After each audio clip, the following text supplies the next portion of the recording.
إن الحمد لله نحمده ونستعينه ونستغفره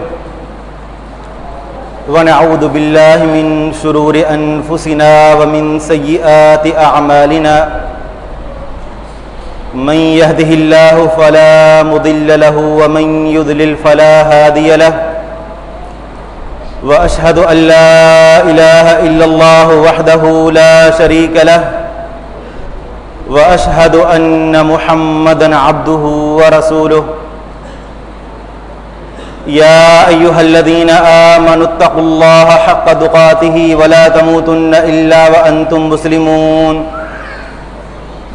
يا أيها الناس اتقوا ربكم الذي خلقكم من نفس واحدة وخلق منها زوجها وبث منهما رجالا كثيرا ونساء واتقوا الله الذي تساءلون به والأرحام إن الله كان عليكم رقيبا يا أيها الذين آمنوا اتقوا الله وقولوا قولا سديدا يصلح لكم أعمالكم ويغفر لكم ذنوبكم ومن يطع الله ورسوله فقد فاز فوزا عظيما اللهم صل على محمد وعلى آل محمد كما صليت على إبراهيم وعلى آل إبراهيم إنك حميد مجيد اللهم بارك على محمد وعلى آل محمد كما باركت على إبراهيم وعلى آل إبراهيم إنك حميد مجيد أما بعد فإن خير الحديث كتاب الله وخير الهدي هدي محمد صلى الله عليه وسلم وشر الأمور محدثاتها فإن كل محدثة بدعة وكل بدعة ضلالة وكل ضلالة في النار من يطع الله ورسوله فقد رشد واهتدى ومن يعص الله ورسوله فقد ضل وغوى سبحانك لا علم لنا إلا ما علمتنا إنك أنت العليم الحكيم رب اشرح لي صدري ويسر لي أمري واحلل عقدة من لساني يفقهوا قولي رب زدني علما رب أعوذ بك من همزات الشياطين وأعوذ بك رب أن يحضرون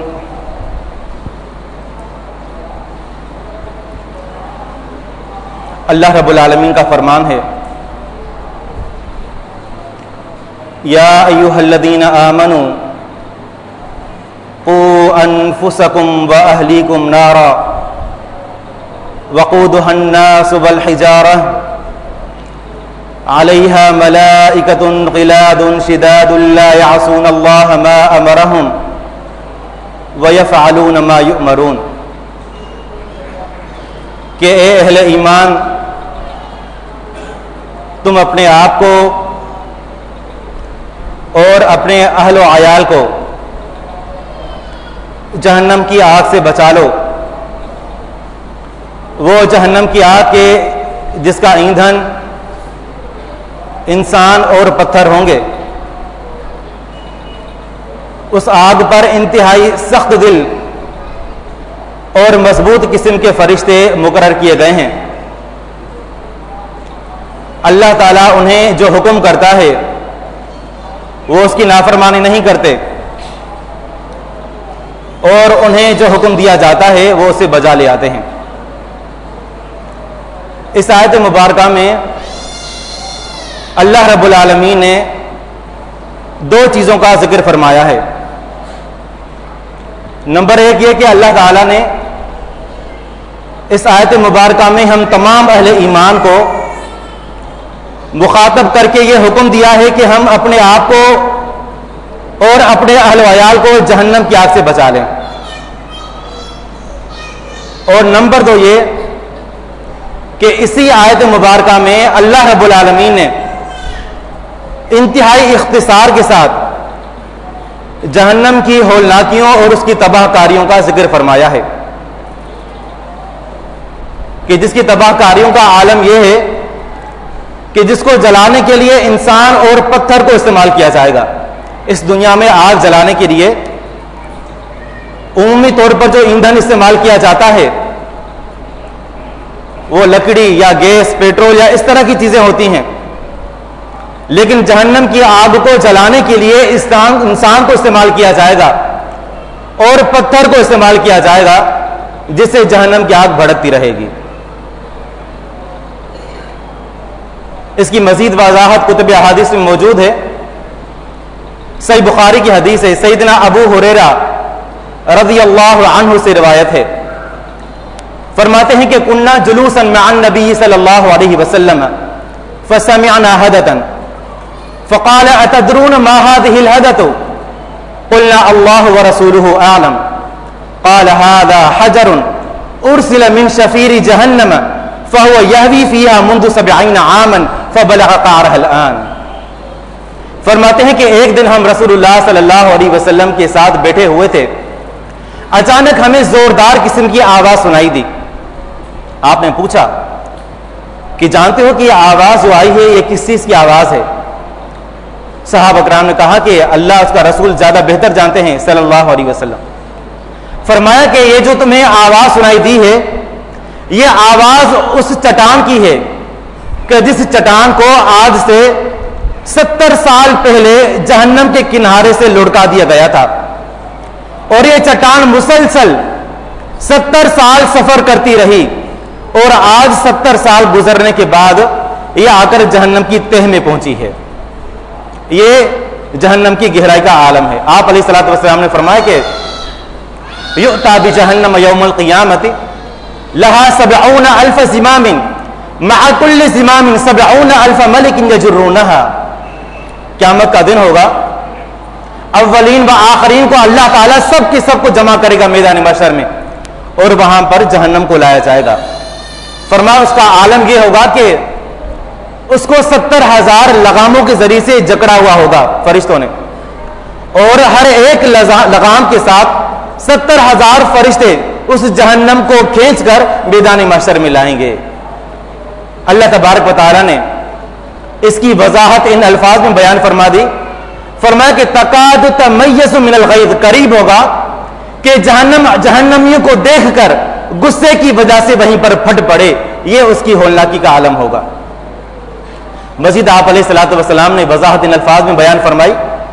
فرمایا کہ نارکم هذه التي توقدون جزء من 70 جزءا من نار جہنم. فرمایا کہ یہ دنیا میں جو آپ لوگ آگ جلاتے ہو، اپنے استعمال میں جس آگ کو لاتے ہو، یہ آگ اس آگ کا 70واں حصہ ہے جو آگ جہنم کے اندر موجود ہے. صحابہ کرام نے عرض کیا یا رسول اللہ صلی اللہ علیہ وسلم انہا لکانت کافیتن، کہ انسان کو جلانے کے لیے، اس کو عذاب دینے کے لیے تو یہ دنیاوی آگ ہی کافی تھی. آپ علیہ الصلوۃ والسلام نے فرمایا کہ جی ہاں، لیکن اللہ تعالیٰ نے اس آگ کو مزید 69 مرتبہ مزید گرم کر کے اس آگ کو اہل جہنم کے لیے تیار کر کے رکھا ہے. آپ علیہ الصلوۃ والسلام نے فرمایا کہ اس آگ کو اللہ تعالیٰ کے حکم سے 1000 سال تک گرم کیا گیا، حتیٰ کہ یہ آگ سرخ پڑ گئی. پھر 1000 سال تک مزید اس کو سرخ کیا گیا، جلایا گیا. فرمایا کہ اس کے بعد یہ آگ جل جل کر سفید ہو گئی.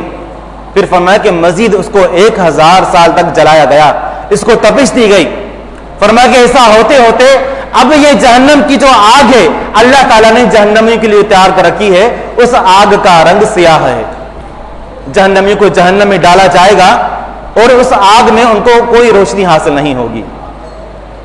تو یہ مختصر سی وضاحت ہے اور مختصر سا تعارف ہے اس جہنم کا کہ جس جہنم سے بچنے کے لیے اللہ سبحانہ و تعالیٰ نے ہم تمام اہل ایمان کو بچنے کا حکم دیا ہے کہ نہ صرف اپنے آپ کو بچاؤ بلکہ اپنے گھر والوں کو بھی اس جہنم کی ہولناکیوں سے بچاؤ. طبرانی کی حدیث ہے، صحابہ کرام فرماتے ہیں کہ کان شاب علی عہد النبی صلی اللہ علیہ وسلم یبکی عند ذکر النار حتى حبسه ذلك في البيت فذكر ذلك للنبي صلی اللہ علیہ وسلم. فرماتے ہیں کہ نبی صلی اللہ علیہ وسلم کے دور میں ایک صحابی ہوا کرتا تھا. جب کبھی نبی صلی اللہ علیہ وسلم جہنم کا تذکرہ فرماتے تو وہ صحابی زار و قطار رونے لگتا تھا. حتیٰ کہ ایسا ہوتا رہا، ایک وقت ایسا بھی آیا اس صحابی پر کہ یہ زیادہ رونے کی وجہ سے بیمار پڑ گیا. آپ علیہ الصلوۃ والسلام نے اس کے بارے میں پوچھا. آپ علیہ الصلوۃ والسلام کو بتایا گیا کہ وہ صحابی بیمار ہے. نبی صلی اللہ علیہ وسلم اس صحابی کی عیادت کرنے کے لیے اس کے گھر پہنچ گئے. راوی کے الفاظ ہیں فلما نظر الیہ شاب قام الیہ واعترکہ وخر میتا. فرمایا کہ جب نبی صلی اللہ علیہ وسلم اس صحابی کے گھر میں داخل ہوئے، اس صحابی کی نظر نبی صلی اللہ علیہ وسلم پر پڑی. وہ صحابی اپنی چارپائی پر کھڑا ہو گیا اور جیسے ہی نبی صلی اللہ علیہ وسلم اس کے قریب گئے، آپ نے اس کو اپنے ہاتھوں میں بھر لیا، اس کو گلے لگایا. اور جیسے ہی آپ نے اپنے دونوں ہاتھوں کو چھوڑا، اس صحابی کی روح نبی صلی اللہ علیہ وسلم کے بازو میں قبض ہو گئی. اور جیسے ہی آپ نے اپنے ہاتھوں کو چھوڑا، وہ صحابی چارپائی پر گر پڑا. اس موقع پر نبی صلی اللہ علیہ وسلم نے فرمایا کہ جہزوا صاحبکم فإن الفرق من النار فلد كبده لقد أعاده الله منها فمن رجا شيئا طلبه ومن هرب شيئا هرب منه. فرمایا کہ اپنے اس صحابی کے لیے جا کر کفن اور دفن کا بندوبست کرو. فرمایا کہ اللہ کی قسم اس جہنم کے خوف نے اس صحابی کے دل کو پھاڑ کر رکھ دیا ہے. فرمایا کہ اس کے اس جذبے کی وجہ سے، اس خوف کی وجہ سے اللہ تعالیٰ نے بھی اس کو جہنم سے نجات دے دی ہے. پھر فرمایا کہ جو شخص کسی چیز کو حاصل کرنا چاہتا ہے وہ اس کو حاصل کر کے رہتا ہے، اور جو شخص کسی چیز سے بچنا چاہتا ہے وہ اس سے بچ کر رہتا ہے.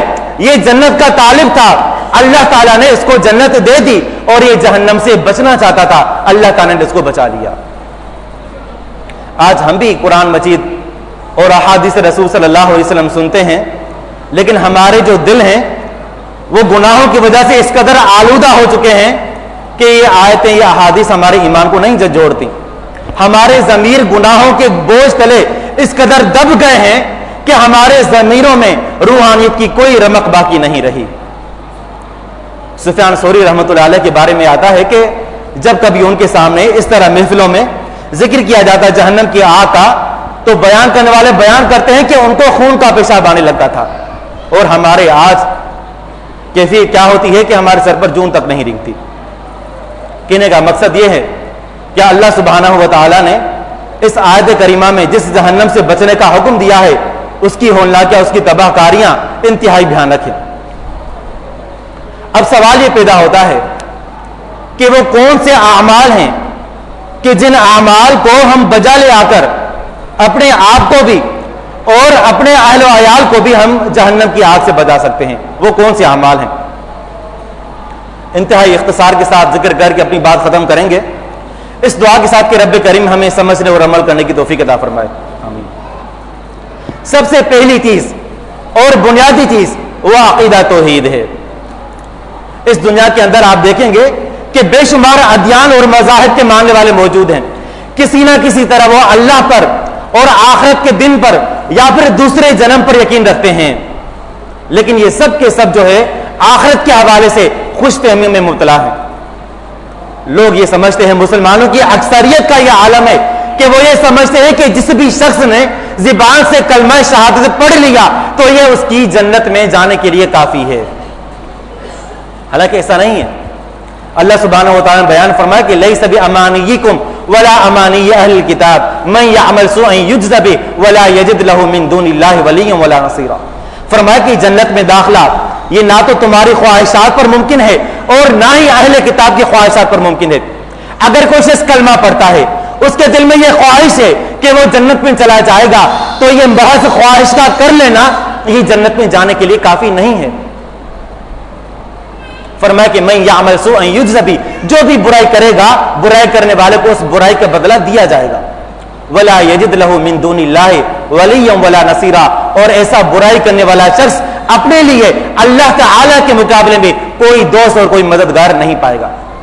مقصد یہ کہ جنت میں داخلہ صرف خواہشات پر ممکن نہیں بلکہ سب سے پہلی اور بنیادی جو چیز ہے وہ کلمہ توحید کا اقرار ہے. بندہ کلمہ توحید زبان سے پڑھے, دل سے اس کی تصدیق کرے اور اپنے اعضاء سے اعمال کو بجا لے آئے, یہ ہے کلمہ توحید کا حقیقی معنی. رسول کریم صلی اللہ علیہ وسلم کا فرمان ہے, فرمایا کہ فَإِنَّ اللَّهَ حَرَّمَ عَلَى النَّارِ مَنْ قَالَ لَا إِلَهَ إِلَّا اللَّهِ يَبْتَغِي بِهَا وَجْهَ اللَّهِ. اگر کوئی بندہ زبان سے کلمہ شہادت پڑھتا ہے, اس کی نیت یہ ہے کہ یہ کلمہ پڑھ کر میں اپنے رب کو راضی کر لوں, فرمایا کہ اللہ تعالیٰ نے اس آدمی پر جہنم کی آگ کو حرام قرار دے دیا ہے. لیکن ضروری ہے کہ بندہ کلمہ پڑھنے کے ساتھ ساتھ اس کے تقاضوں کو بھی پورا کرے, دل میں بھی تصدیق موجود ہو اور اپنے اعضاء سے بھی ثابت کرے کہ یہ بندہ واقعی میں موحد ہے, یہ مسلمان ہے, مومن ہے. رسول کریم صلی اللہ تبارک و تعالیٰ کا فرمان ہے, فرمایا کہ انہ من یشرک باللہ فقد حرم اللہ علیہ الجنہ. جو شخص اللہ تعالیٰ کے ساتھ شرک کرے گا, اللہ تعالیٰ نے ایسے شخص پر جنت کو حرام قرار دیا ہے. اگر کوئی شخص مشرک ہے, بھلے اس کی پوری زندگی اللہ تعالیٰ کی عبادت میں گزرے, اس کے دل میں یہ خواہش موجود ہو کہ وہ جنت میں جائے گا, لیکن اگر مشرک ہے تو اللہ تعالیٰ نے جنت کو اس کے اوپر حرام قرار دیا ہے. تو سب سے پہلی اور بنیادی چیز ہے وہ یہ کہ بندہ اپنے عقیدے میں مضبوط ہو, اس کی توحید درست ہو, اس کے عقیدے میں ذرے برابر بھی لچک نہ ہو, اللہ تعالیٰ کے ساتھ بندے کا تعلق مضبوط ہو. اگر یہ چیز بندے کے پاس موجود ہے تو پھر اگر کہیں پر اعمال میں کوئی کمی واقع ہو بھی گئی تو اللہ تبارک و تعالیٰ بالآخر اس بندے کو جنت میں داخل کر دے گا. لیکن اگر توحید ہی نہیں ہے, عقیدہ ہی بندے کا درست نہیں ہے, تو پھر اس کا جنت میں داخلہ ممکن ہی نہیں ہے. جس طرح ایک اونٹ کا سوئی کے سوراخ میں سے داخل ہونا ناممکن ہے, اسی طرح ایک مشرک کا جنت میں جانا قطعا ناممکن ہے. دوسرے نمبر پر جو چیز ہے وہ یہ کہ بندہ جو بھی عمل کرے, عمل کرتے ہوئے بندے کی نیت یہ ہو کہ میں ان اعمال کے ذریعے سے اپنے رب کو راضی کرنا چاہتا ہوں. عقیدہ بھی درست ہے, لیکن اعمال کرتے ہوئے بندے کی نیت یہ ہے کہ اس معاشرے میں مجھے واہ واہ ملے, لوگ میری عزت کریں اور میری نیکیوں کی وجہ سے معاشرے کے اندر میرا مقام بن جائے. اگر بندے کی یہ نیت ہے تو پھر اس کو سمجھ لینا چاہیے کہ اس اعمال کی اللہ تعالیٰ کو کوئی پرواہ نہیں ہے. آپ نے سنا کہ ایک شہید, ایک مجاہد جو جہاد کرتے کرتے شہید ہو جاتا ہے, ایک عالم جس کی پوری زندگی اللہ تعالیٰ کے دین کی خدمت میں گزر جاتی ہے, پوری زندگی لوگوں کو اللہ کے دین کی طرف دعوت دیتا ہے, وہ سخی جو اللہ کی راہ میں ہر جگہ پر خرچ کرتا ہے, لیکن اگر ان کی نیت درست نہیں ہے تو اللہ تعالیٰ ان سب کو سب سے پہلے اپنے حکم سے فرشتوں کے ذریعے سے چہرے کے بل گھسیٹ کر ان کو جہنم میں داخل کر دے گا. اعمال چوٹی کے ہیں, اعمال بڑے سے بڑے ہیں, لیکن وجہ کیا ہے؟ وجہ یہ ہے کہ ان کے اعمال کرتے ہوئے ان کی نیت خالص نہیں تھی. توحید کے ساتھ ضروری ہے کہ بندے کی نیت جو ہے اعمال کرتے ہوئے خالص ہو, اس کی نیت یہ ہو کہ میرا رب ان اعمال کی وجہ سے مجھ سے راضی ہو جائے. تیسرے نمبر پر یہ کہ بندہ کثرت کے ساتھ اللہ تعالیٰ سے دعائیں بھی کرے. اللہ تبارک و تعالیٰ نے اہل ایمان کا یہ وصف بیان فرمایا ہے کہ اہل ایمان صرف اپنے اعمال پر بھروسہ نہیں کرتے کہ ہم اعمال کر رہے ہیں ہم جنت میں چلے جائیں گے, نہیں, بلکہ اعمال کے ساتھ ساتھ وہ اللہ تعالیٰ سے جہنم کی آگ سے پناہ بھی طلب کرتے ہیں. والذین یقولون ربنا اصرف عنا عذاب جہنم ان عذابها کان غراما. فرمایا کہ اہل ایمان رحمان کے بندے تو وہ ہیں جو اللہ تعالیٰ سے یہ دعائیں کرتے ہیں کہ ہمارے پروردگار تو ہم سے جہنم کے عذاب کو دور کر دے, اس لیے کہ جہنم کا جو عذاب ہے وہ چمٹ جانے والا ہے, بندے کو چھوڑے گا نہیں. تو بندہ اللہ تعالیٰ سے دعائیں بھی کرے. رسول اکرم صلی اللہ علیہ وسلم کا فرمان ہے, جامع ترمذی کی حدیث ہے, فرمایا کہ من سأل اللہ الجنت 3 مرات قالت الجنت اللہم ادخلہ الجنت ومن استجار من النار 3 مرات قالت النار اللہم اجرہ من النار. فرمایا کہ اگر کوئی شخص ایک دن میں 3 مرتبہ اللہ تعالیٰ سے دعا کرتا ہے کہ یا اللہ تو مجھے جنت میں داخل کر دے, تو فرمایا کہ اس کے 3 مرتبہ دعا کرنے کی وجہ سے جنت اللہ تعالیٰ سے یہ دعا کرتی کہ یا اللہ تو اس کو جنت میں داخل کر دے. اور فرمایا کہ اگر کوئی شخص ایک دن میں 3 مرتبہ اللہ تعالیٰ سے یہ دعا کرتا ہے کہ یا اللہ تو مجھے جہنم سے بچا لے، تو فرمایا کہ جہنم دعا کرتی ہے کہ یا اللہ تو اس کو جہنم سے بچا لے۔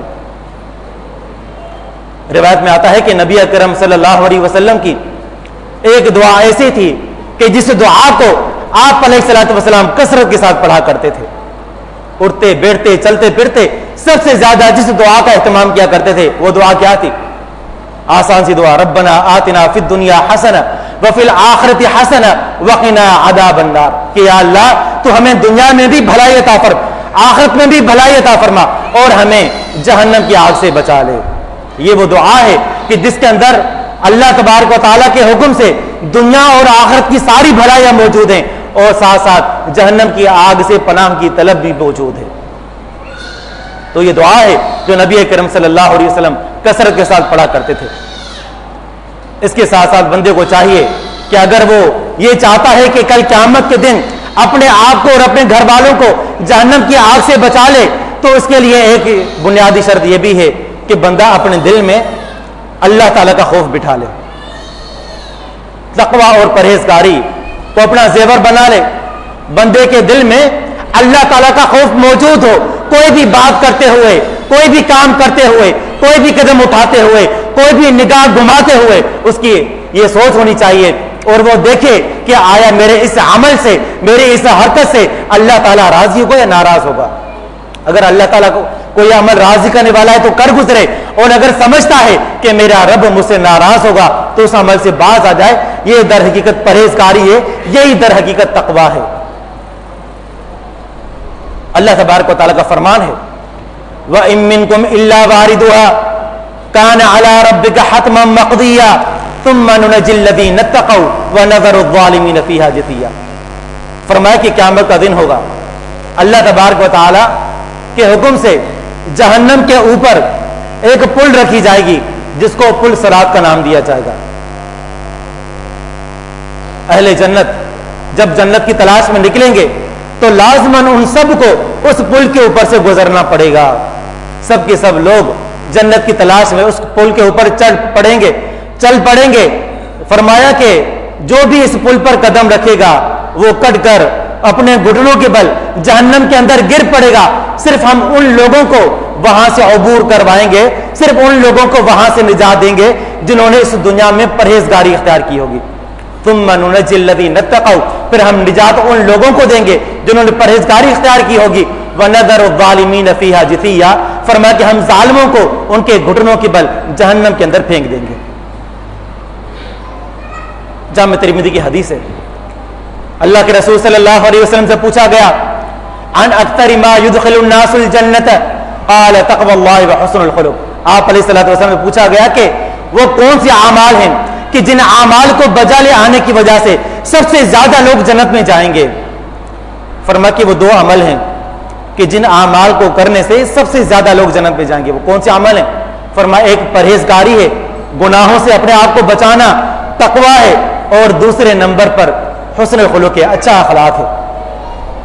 بندہ کسی گناہ کے قریب نہ جائے، اپنے اخلاق کو اچھا بنا لے، تو یہ دو عمل ہی بندے کو جنت میں لے جانے کے لیے کافی ہیں۔ پھر پوچھا گیا وَعَنْ أَكْثَرِ مَا يُدْخِلُ النَّاسُ النَّارَ، وہ کون سے اعمال ہیں کہ جن اعمال کو بجا لے آنے کی وجہ سے سب سے زیادہ لوگ جہنم میں چلے جائیں گے۔ فرمایا کہ الفم والفرج، ایک لوگوں کی زبان ہے اور دوسرا ان کی شرمگاہ ہے۔ زبانوں کو غلط استعمال کرنے کی وجہ سے اور اپنی شرمگاہوں کو ناحق استعمال کرنے کی وجہ سے سب سے زیادہ لوگ جہنم میں جائیں گے۔ بندہ ایک جملہ کہتا ہے، اس کو پتہ نہیں ہوتا کہ اس کا یہ کہا ہوا جملہ اس کے رب کو راضی کرے گا یا ناراض کر دے گا۔ اس کے ایک کہے ہوئے جملے کی وجہ سے وہ جہنم کے اندر جا کر گرتا ہے، اور اتنا اندر جا کر گرتا ہے جتنا مشرق اور مغرب کے درمیان فاصلہ ہے۔ کہنے کا مقصد یہ ہے کہ بندہ اپنے اخلاق کو بھی اچھا کر لے، پرہیزگاری کو اختیار کر لے۔ یہ وہ عمل ہے جو بندے کو جنت میں لے جانے والا ہے اور جہنم کی آگ سے بندے کو بچائے گا۔ اسی طرح اپنے مسلمان بھائی کی عزت کا دفاع کرنا۔ ہمارے سامنے اگر ہمارے کسی مسلمان بھائی کے عیوب کا تذکرہ ہو رہا ہے تو ہمیں چاہیے کہ ہم اپنے اس مسلمان بھائی کی عزت کا دفاع کریں کہ نہیں بھائی، آپ جو بات کر رہے ہیں یہ بات ایسی نہیں ہے، بھلے وہ بات حقیقت میں ویسی ہو یا نہ ہو، لیکن ہمارے سامنے اگر ہمارے کسی مسلمان بھائی کے عیوب کا تذکرہ ہو رہا ہے، اس کی عزت کو اچھالا جا رہا ہے، تو اس موقع پر ہم دفاع کریں۔ رسول کریم صلی اللہ علیہ وسلم کا فرمان ہے، من دب عن عرض اخیہ بالغیب، فرمایا کہ اگر کوئی آدمی اپنے مسلمان بھائی کی عزت کا پیٹھ پیچھے دفاع کرے گا تو اللہ تعالیٰ اس کی گردن کو جہنم کی آگ سے آزاد کر دے گا۔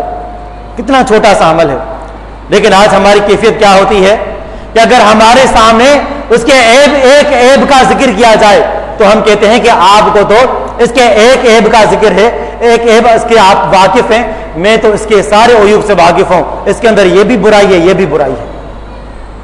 ہم اس کا دفاع نہیں کرتے، مزید اس کے عیوب کو لوگوں کے سامنے پھیلانے کا سبب بنتے ہیں۔